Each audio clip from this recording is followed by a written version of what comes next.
Looking back, there were signs I missed. Little comments Fabian would make about my dad's generosity or jokes about how he'd hit the jackpot with me. The way he'd text his parents right after we got anything new for the apartment. How he never seemed to be actively looking for better work opportunities despite constantly talking about his big plans. I started noticing patterns.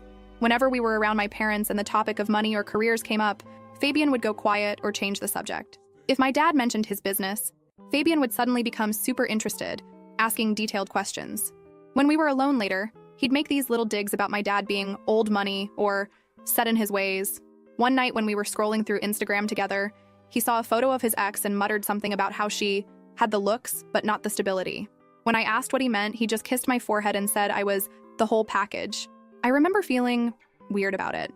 I started paying more attention. I noticed he'd be on his phone a lot, smiling at texts, but would put it face down if I walked near. Once I glimpsed him messaging someone about how things were looking up financially.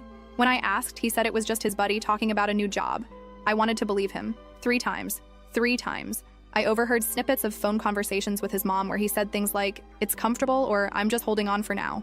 Each time he'd see me and immediately switch topics, talking loudly about weekend plans or what to have for dinner.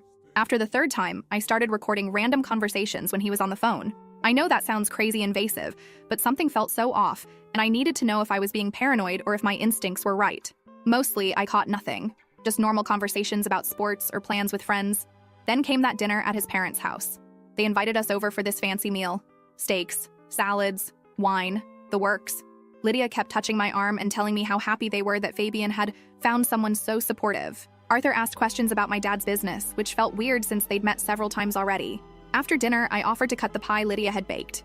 I went to the kitchen, leaving my phone on the dining room table, but before I left, I started the voice memo recording. I just needed to know. The kitchen and dining room were separated by a half wall, so I could hear them, but they couldn't see me.